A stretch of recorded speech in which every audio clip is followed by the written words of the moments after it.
держи, слава, держи, слава.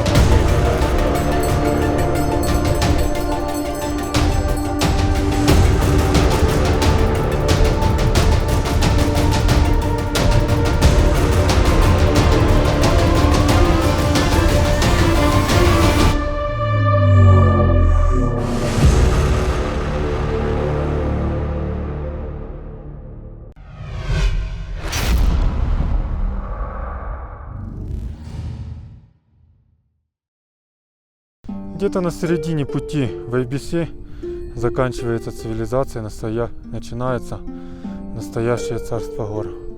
Красота. Смотрите, какой длинный ледничок. И яки. Сегодня у нас день яков.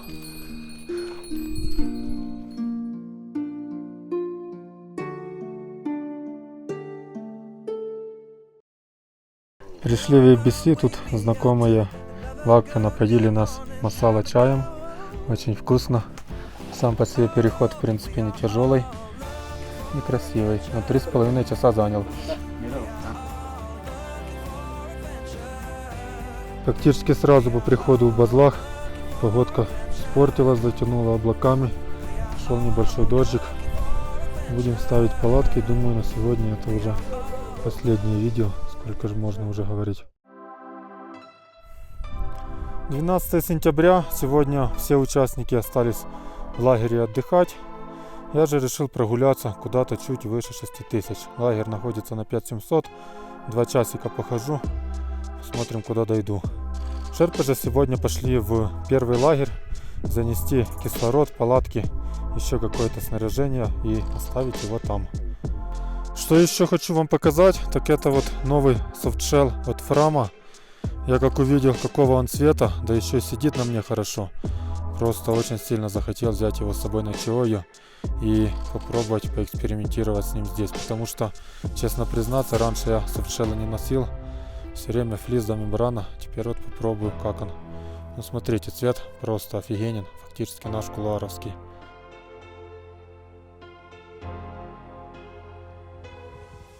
Один ты среди такого пейзажа. На километре вокруг вообще никого нету. Ну не круто ли? Такое классное ощущение. И даже снежок не помеха. Час 40 шел по Морене. Думал, дойду за это время до 600, наверное, даже 6200. Но Морена оказалась очень длинной и не крутой. Поэтому высота только 5850. Всего на 130 метров выше, чем базовый лагерь. Немножко этим фактом расстроен, но дальше идти не буду. Пообещал своим, что вернусь к часу дня. Да и погодка, в принципе, снежит, туман. Не самая такая располагающая для прогулок. Все, пошел в Базлах. —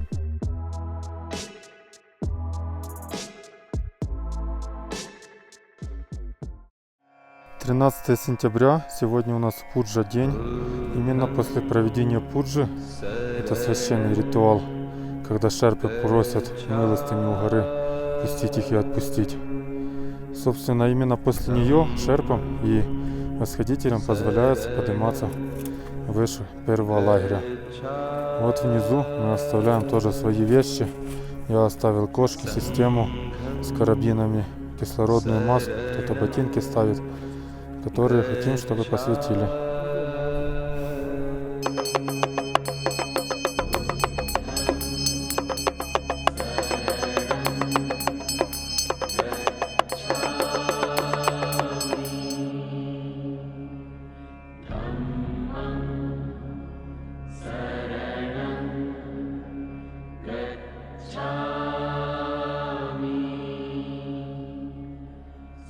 Также на Пудже обязательны подношения в виде печенек, фруктов, алкоголя, даже бутылки вина есть. И будут сжечь палочки. Сейчас разожгут костер, потом будут сжечь палочки.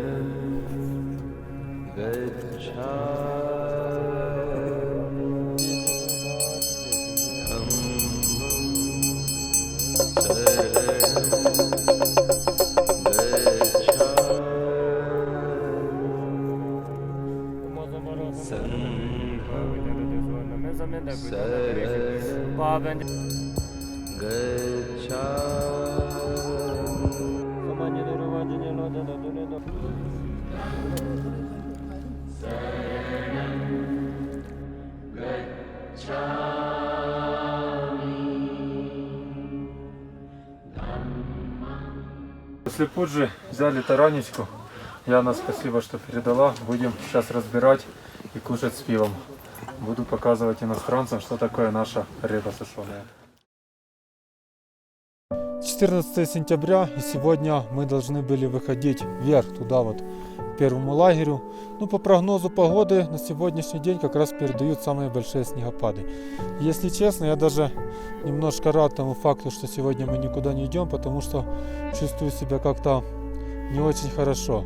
Во-первых, проснулся, утром болело горло. И общее ощущение было такое, как будто бы заболеваешь. Но это еще полбеды. Главная проблема — это мой желудок. Потому что сейчас, как только я пью воду, она сразу же через 10 минут выходит.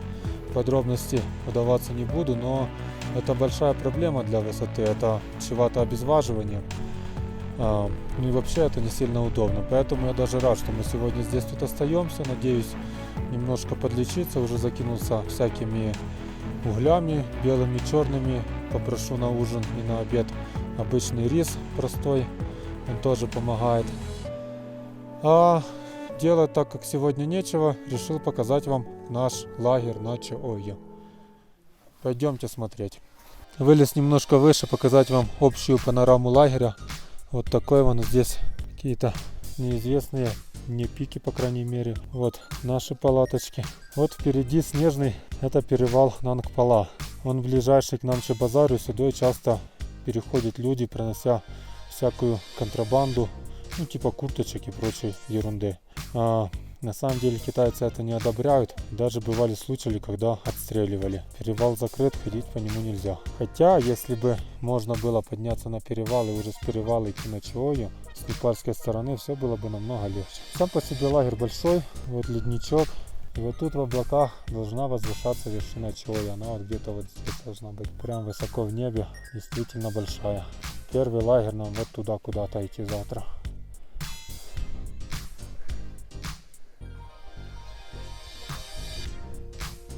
Так, это наш туалет. Он, в общем-то, ничем не примечателен. Стандартный для всех базлагерев. Выложено с камней отверстие. Висит куча туалетной бумаги. И все просто и понятно. Рядом с туалетом вот душевая кабина. Она прям здоровая какая-то. Но, в принципе, в ней тоже ничего хитрого нету. Две кабинки. Вот, одна такая для переодевалки, вторая для приема душа. Тут тоже типа bucket shower, то есть с горячих ведер. Никакого краника, чтобы леса нет. Так, ну вот моя палатка, давайте сразу покажу ее. Все у нас компактно. На самом деле, даже не знаю, как вам показать масштаб этой палатки. У меня на Макалу была большая, а тут она еще подросла. И она, ну, просто огромная. Вот. Можно заходить. Я особо не нагинаюсь, немножко пригнулся. В середине у меня полный беспорядок. Вот матрас наш. Справа какие-то техника. Слева спальники и прочие вещи. Но фишка в том, что я стою в палатке вот полный рост. Вообще не пригинаясь. Ну и вот еще до крыши немножко осталось места. То есть вообще комфортно. И выходить можно точно так же. Немножко совсем пригнулся. И все, с палатки вышел. Выше меня ростом. Смотрите, необычайную штуку застал. Ребята собирают старый уже годовалый или двухгодовалый мусор в мешки и будут выносить вниз. Очень молодцы. Выискивают прямо в камнях, в щелях, всюду. Просто супер. Почти как мы в Карпатах, на самом деле, с нашими экопоходами. Тоже всюду выискиваем. Тут он есть что собирать. Куча стеклянных бутылок, кто их сюда потащил. Наши повара принимают душ. А я-то еще и не мылся. Тоже стоит задуматься. Good? Not cold? Nice.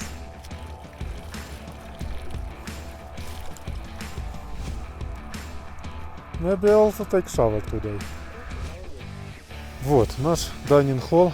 Место, где мы проводим более всего времени. Такая кругленькая палаточка, надо будет себе такой обзавестись. Just making video, no problem. Здесь запасы пива, кока-колы, зеленая трава, можно босиком ходить. Стоит обогреватель, и на 4 места в принципе более чем достаточно. Хотели еще одну такую палатку для нас ставить, но мы сказали, что это будет излишество. Чуть не забыл вам показать огромный лунта, как называют его местные. Кто-то даже вылез наверх и поразвешивали вчера тоже флажки. Так, а это наша кухня, где все готовится.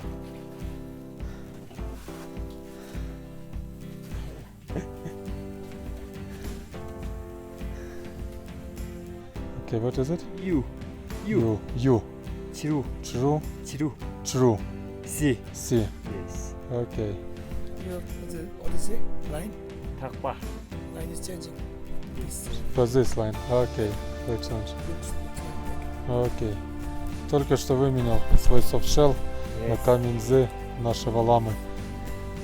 Друзья, раз уж мы в Тибете, и раз уж я только что выменял вот этот камень З на вот этот софтшелл, который отдам нашему ламе после восхождения, давайте вам немножко расскажу, что такое, собственно, наши камни или бусины Дзи, как их еще называют. Сразу говорю, что я не специалист по бусинам и мои знания весьма ограничены, но я постараюсь вам рассказать то, что знаю, потому что, думаю, для большинства это вообще темная тема. Итак, бусины Дзи. Фишка этого камешка в том, что он усиливает определенный артефакт в вашей жизни. Это могут быть деньги, могут быть здоровье, личная жизнь, еще что-то. В зависимости от количества глаз, вот на моей бусыне, не знаю, видно или нет, раз, два, три глаза. Он усиливает именно определенный аспект. Что значит 3 глаза, я, честно говоря, не помню, но это в принципе неплохо, потому что глаз может быть от 1 до 9, и чем больше их, тем дороже этот камешек и стоит. Настоящие тибетцы носят вместе с бусыной еще вот вспомогательные камешки. Что они значат, я вообще не знаю, нужно приехать почитать, потому что лама мне толком не смог ничего объяснить. И о стоимости бусы, на самом деле она может быть очень разная. Можно купить где-то в Катманду или в Хасе за $1 5 штук, я думаю. Ну, может, не таких, чуть поменьше, чуть других. А есть истории, когда, например, те же Стинг покупали себе бусыну за $200 000. 200 000 за какой-то камешек. Можете себе представить, как нужно в него верить. Я же лично считаю, что история камня это хорошо, но важно та сила и та вера, которую ты вкладываешь лично в него. Вот я поменял камешек у настоящего ламы в базовом лагере Чаойо. Надеюсь, после этого еще успешно схожу на гору. И то есть он уже будет такой заряжен полезными и хорошими эмоциями, не знаю, еще чем-то.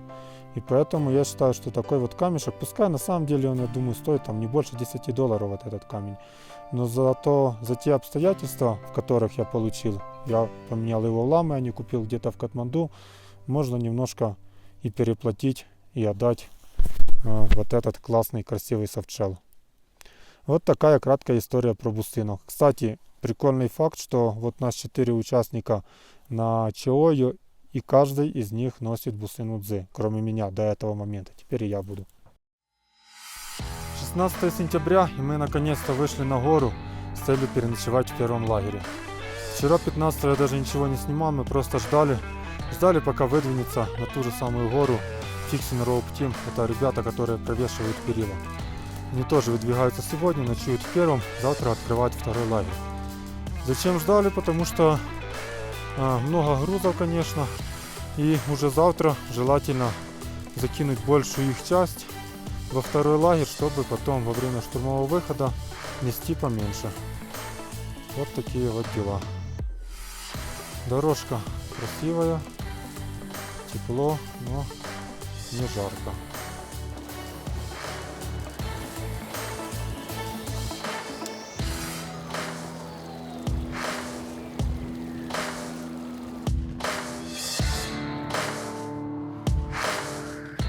Первая часть пути к первому лагерю Чиою проходит по морене без резкого набора. Всего метров 250 от базового лагеря. Заняла около 2 часов. Конечно, так как эта морена постоянно то вверх, то вниз, но зато дальше будет постоянно вверх. Вот туда. Не знаю, видно ли вам, там он, человечек идет вот. И нам тоже за ним и еще метров 600 примерно набирать. Я пока съем яблоко.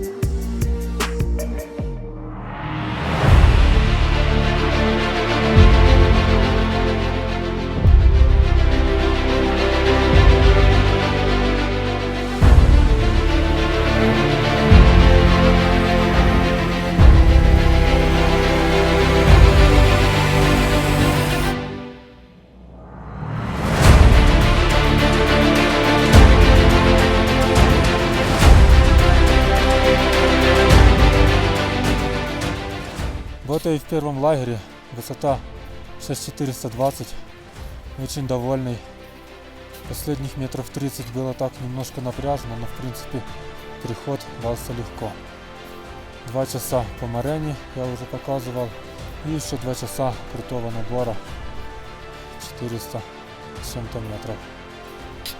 Лагерь на самом деле очень красивый, мне прям сильно нравится. Смотрите, как разбросаны палаточки. Просто красота какая-то. Вот уже пару минут посидел, отдохнул. Сейчас пойду попрошу лопату, да буду помогать нашим шерпам делать площадку под палатки. Фу, доволен, очень доволен.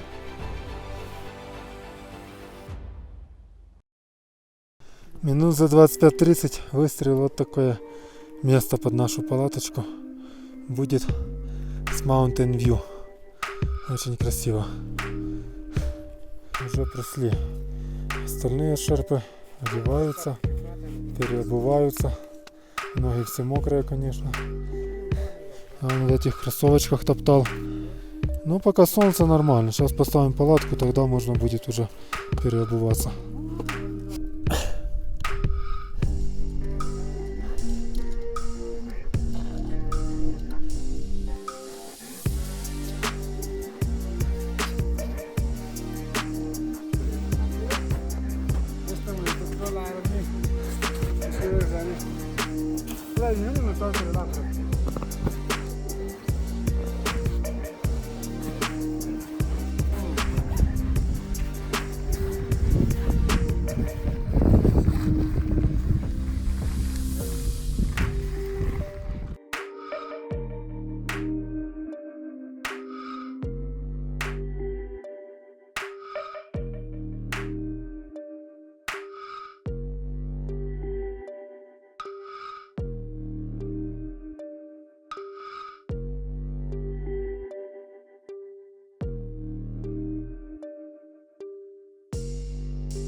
«17 сентября. Сегодня выдвигаемся в сторону второго лагеря.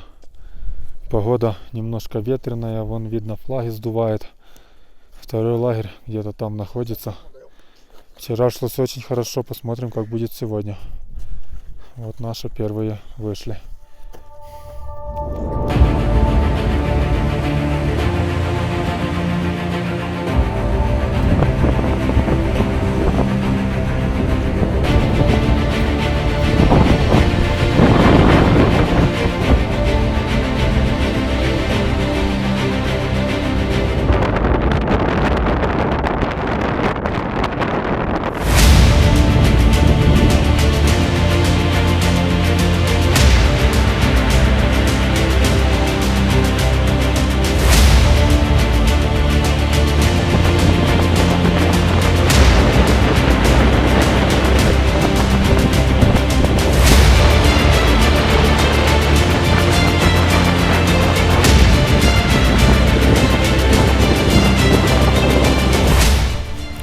Спасибо, что досмотрели вторую часть видео с моей экспедиции на Чаою. Мы выдвинулись ко второму лагерю, но сумеем ли мы туда дойти с первой попытки, вы узнаете уже в следующей части.